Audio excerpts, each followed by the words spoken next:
everybody. Thank you for joining us for another episode of the Rising Tide Leadership Podcast. We have a great show in store for you today. So whether you are listening to this podcast or you are watching us on YouTube, we encourage you to download the show notes and follow along if you can. My name is Amber Jordan, and I am here with Dr. Michael David Morales, a.k.a. Mo. How's it going today, Mo? Hey, what's going on, Amber? Doing well. Ready to talk about leadership, so let's do it. All right. Well, hey, I'm going to start off with a story that I know that you love because I've heard you tell it several times.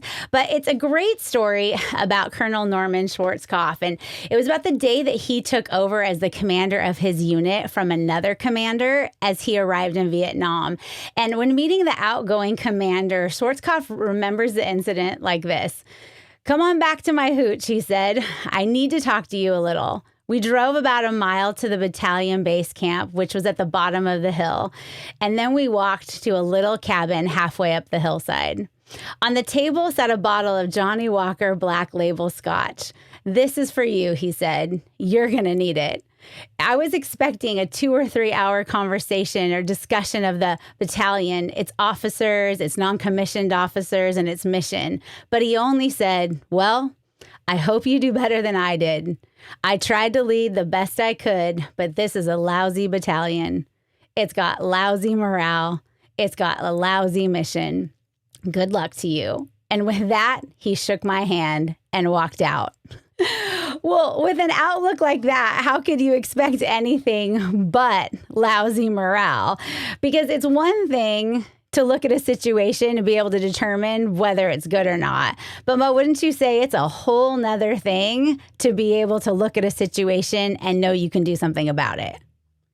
Yeah, it's worlds apart. And the way that General Schwarzkopf, General Schwarzkopf, the way he viewed the situation was really the way that you're supposed to.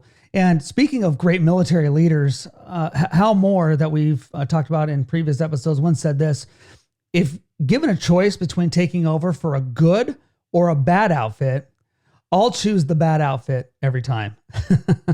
And he says, they have nowhere to go but up. And that's so true, right? In fact, Hal Moore took over for a pretty difficult unit as well back in the Vietnam days. And he knew right away that he needed to change the climate. And within just a few days even, he realized that it wasn't a bad unit, but there was bad leadership. And so the men that he was taking over and the man that he was taking over for, that guy had abused them in so many different ways. And so the officers and the non-commissioned officers, they didn't communicate. There were a ton of barriers. And so Hal Moore took it upon himself to break down those barriers and create a new climate. He knew that he had to be the one to change that climate. Well, and Mo, the things that need to be done to change a climate are really important. But today, actually, you have 3 things that leaders don't want to do that will help change the climate. So why don't you start us off with what's the first don't? Yeah, I love it. And I love talking about the don'ts, right? So the first one is this: leaders don't wait for permission. And so in the context of changing the climate of an organization or team, the leader never wants to wait for permission to do so. I mean, you have to figure that if you're brought in to a team to be the leader, then there was need for a change. That's why you were brought in. In fact, John Maxwell says in several of his books, but of course in the 21 Irrefutable Laws of Leadership, that the first thing he advises people to do when he's brought in to consult a bad team is fire the leader and get somebody else. And it's in his view, as he always, would say, that everything rises and falls on leadership. And, the simple fact that, they were bringing him in, John Maxwell, to work to salvage a team showed that the leadership needed a change. And so remember, we talked about in an earlier episode about how leaders have to have a kind of self-confidence, right? And the reason they have to have such a confidence is because leaders are not the ones who are looking for permissions. They're the ones looking to push the team to higher limits. They are risking breaking something in the process. And that's why it's a very, very fine line. The problem is when you look for somebody who is permission driven, you're going to find a person who ends up saying no to a lot of the great ideas and could potentially change the direction of a team. Well, what do you mean by permission driven? Is that somebody who can't act unless they've been given permission, or somebody who doesn't want anybody else to act until they've given permission? What do you mean by that? Yeah, it's not necessarily that you are not going to be a good person and ask, people to come alongside of you. It's more about kind of saying, this is where we're going. This is what we want to accomplish. And I'm going to go there. And I am inviting you to come alongside. And then you might say, well, that's more just a demonstrator, Mo, right? What if people aren't following you? Well, that's why you have to be a good leader, because you have to show people, look, I'm not going to ask permission. I'm just going to go forth and I'm going to do this. And it's kind of like the whole Jerry Maguire thing, right? It's me and Flipper. Who's coming with me?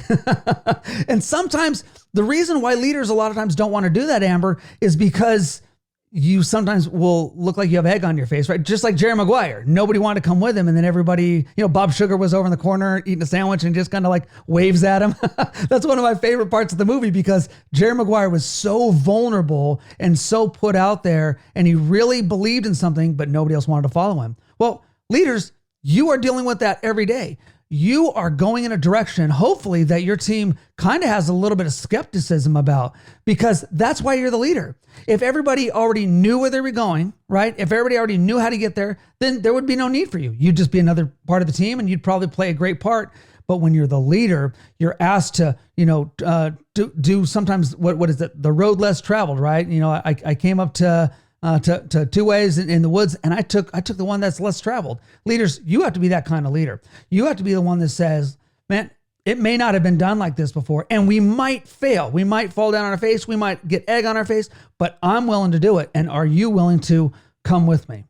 And so I want the person on my team, whether I'm following somebody who's a leader, or if I am in a position where I set a leader to lead people, I want people that have an outlook that, it's easier to ask for forgiveness than it is to ask for permission. Now, Amber, don't take that the wrong way, because I know what you're gonna do something and say, well, Mo told us in, that episode that I'm not saying that you need to be disrespectful to your superiors or people that you report to. In fact, when you are not asking permission, people really don't want you to, because they will believe that you can do it. They're going to know that, hey, whatever decision that Amber makes, I'm really just going to trust that she does it. I mean, think about this, Amber. Have you ever had somebody that you have reported to and said, I'm really thinking about going this way, and what do you do when they say, yeah, go ahead and do it? You're like, wow, this person really believes in me. So does that make you want to be defiant, or does that make you want to do your best? Well, of course it makes you want to do your best, right? So of course we have to remember everything is within context, and it's in the context of leadership, because that's what we're talking about today. And this is actually a wonderful trait to have. Yeah, well, it's a good thing you clarified, because I immediately thought about 15 things that I was just going to ask for forgiveness for later. That's right. So number one is leaders don't wait for permission. What is the second thing that leaders don't do? Yeah, the second is this. Leaders don't put themselves first. And this is one of my favorite principles to teach, because I don't care who you are. You have been in a position where you have put yourself before your team. Now, you usually don't want to do it on purpose, but it happens, right? I mean, think about this. If you go to a baseball game with somebody and you're sitting there and you're in the outfield and you're thinking, man, I'm hungry. I want a dog and a Coke, right? And so you get up and what do you say to the other people before you leave? Hey, would you like a dog and a Coke?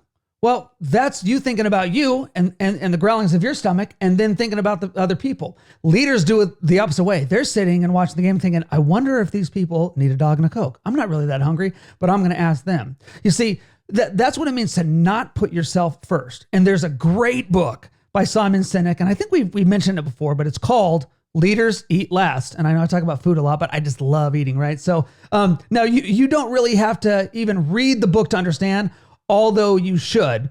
And if you want to understand what Simon Sinek is saying in this book, then you can understand it by understanding the simple understanding of leadership that he has. In fact, the name of the book is taken directly from a simple leadership principle that's been used by the Marine Corps for years. And it's that officers eat last, That's the phrase. Officers eat last. And it's a phrase that the U.S. Marines have used for effective servant leadership.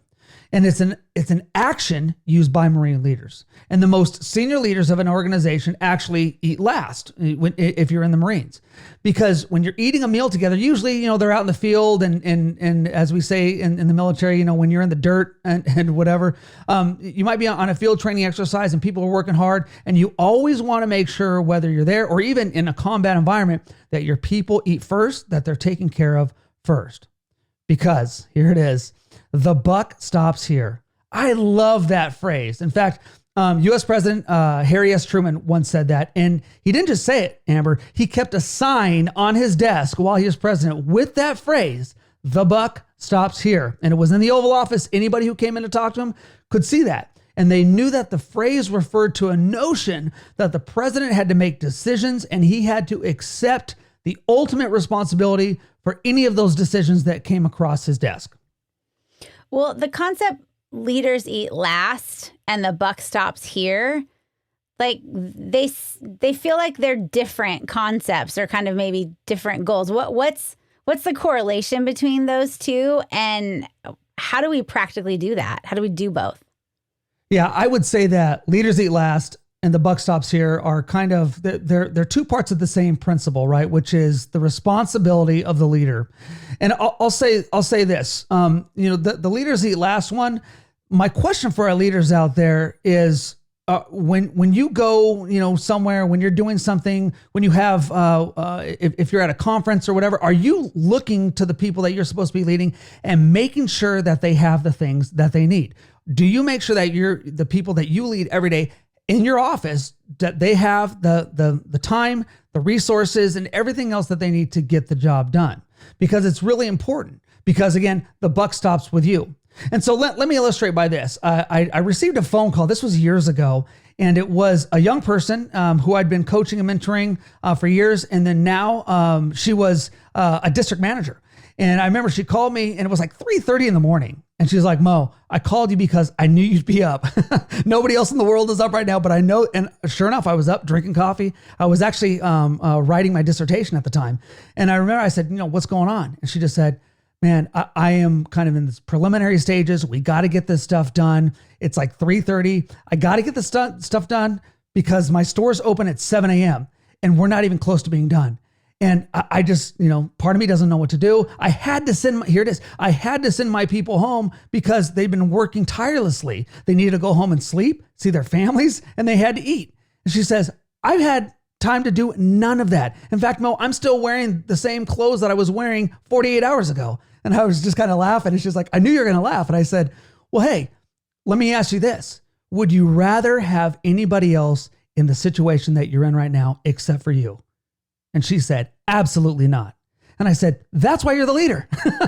And sure enough, of course, she pulled it off, and she was wonderful. And, her people loved it and loved her. And they did the things that they were supposed to. And of course, the company was like, "Holy cow, this lady is incredible," because she understood those two principles at the same time. She realized that I'm the leader, so I'm going to eat last, or sometimes in that case, not at all, right? Because she also knew that the buck stops here, and she wanted to be the leader. And in that instance, she already knew that she was leader, but she proved to herself and the team and the company that she was leader. So leaders eat last and the buck stops here. Yeah. And that really is what it means to not put yourself above your people. Mm. Well, and think about this. If I could say this, Amber, whether you're a military officer, you're the president of the United States, or you're a middle-level manager, okay, or anything in between, above, below, whatever, you can take this simple principle and make it your own. That's all you got to do is just say, "I'm going to make this my own." I can promise you that you will be the leader that everybody wants to work for if you adopt that principle, or the principle of responsibility, and that leaders eat last and the buck stops here. Because when your people see that you put them first, they're going to do nothing except for want to elevate you as well, because you're not worried about yourself and they know it. They're going to be like, "Well, if Amber's not going to elevate herself. We got to help, right? And so they're going to rally. And in that process, you're going to learn an even greater understanding of humility because the more people put their trust in you, the more humble you become. And I remember one of my mentors told me that, Mo, as people continually put their trust in you, you're going to learn what it means to be humble. And it's true. And you never stop that process because as you work harder and put time in and put people before yourselves, they're going to realize that they want to reciprocate and do the same thing for you. And it's not going to be for you. It's going to be for the good of the team because being a leader means serving more and serving others and always doing it. In fact, Amber, our leaders out there should think, what does it take for me to outserve my people no matter what? Yeah. And talk about changing the climate. I mean, you can always tell when a leader gets this part right, this others first part, because it really does change how everyone else in the organization serves each other. And who wouldn't want to be an employee or even a customer of that kind of culture? Yeah, so, I want to, before we get to the next and final point, I want to make sure that people, if they haven't picked up Cheryl Batchelder's Dare to Serve, to go pick that up today. I mean, that's the book that whenever I hear of servant leadership, I think of two people. I think of Greenleaf and I think of Batchelder. And Cheryl Batchelder wrote a book called Dare to Serve, and it's about how she literally almost single-handedly came in and people said, you've got to be the one to do it. And she came in and said, I've never really done this before. And they said, yeah. And we've talked about her at length in one of our earlier podcasts. But if you have not read her book, Dare to Serve, and you want to be a great servant leader, pick that up today. And I'm telling you, you'll get done with that and your head will be spinning. Yeah, I mean, she really gets the idea, the concept of if we want to do what's best for the company, we've got to do what's best for the people that are right there on the ground, which in her case was the franchise owners. And then ultimately that makes everything else more successful. So yeah, love that book. So, Mo, what is the third and final thing for today that leaders don't do if they want to change the climate? Yeah, I love this one. And here's the final point for today. Leaders don't take others for granted. Leaders, you cannot take others for granted. I mean, first of all, you have to get very familiar with and live out the phrase, got your back. You always have to be looking out for your people. They're not going to perform well for somebody who treats them bad or treats them as a nuisance, or if you make your people feel like they're just getting in your way. And I've met many leaders who are so invested in their own climb to the top that they treat their people like stepping stones to help them walk and get to the next point that they're trying to get to. And let me tell you, leaders, this is not the way to do it. And you're not going to be able to fake your people out. The people can smell this from a mile away. And all of a sudden, you're going to find yourself in a position where you're wondering why nobody's following you. You're going to wonder, why does anybody have my back? And the answer is because you never truly had theirs. Well, are you saying that it's wrong for somebody to have personal and career goals that they focus on? Of course not. In fact, you want to get better, and we want to continually do better and be better. But it's the way that you view those things. It's the way that you view that climb. And remember, if you want to climb in leadership, the higher you climb, the more you have to focus on others. And so leaders, if you're out there and you're thinking, well, Mo, I do want to do better. I do want to be the vice president or the president or the CEO or the owner of this company that I'm working for. Great. My hope for you is that you're the kind of person who, when put in that position, when you finally get elevated to that, when you put in the time, when you put in the work and you say, gosh, I've gotten it. I've gotten to this peak, and there's not one peak in life, but to this peak in life, that you could say, now I'm ready to serve more. Now I'm ready to give more to my people. Because no, it's not wrong to be focused on, I mean, that's probably why people are following you, because you're probably a driven person. And whether you're an outlandish, loud person, or if you're just a quiet, determined person, people are following you because you believe in yourself. I'm not telling you not to believe in yourself, right? We talked about self-confidence. Believe in yourself, but within that, don't allow your people to start thinking that they're just part of the stepping stones that you're stepping on to get to where you're going. You've got to take your team. As I think Andy Stanley says, he says, leadership is lonely, so you better take somebody with you. Yeah, Mo, that's one of the things that you've always really encouraged me to think about and to not do, and not take people for granted or use them as a stepping stone. Because if if I do, then really I'm just nothing more than a positional leader, which is not what we want to be. And a positional leader is, remember, it's the first step, right? And being a positional leader is good, but just because you're in the position doesn't mean that people are going to view you as a leader unless you give them a reason to follow you. And that's why it's the lowest part of the leadership rungs in Maxwell's 5 levels of leadership. So if you haven't read Maxwell's 5 levels of leadership, pick that one up. And once you're given that position, then you have a little bit of time, right? And your people are going to say, look, we want to follow you, but this window's, it's narrow.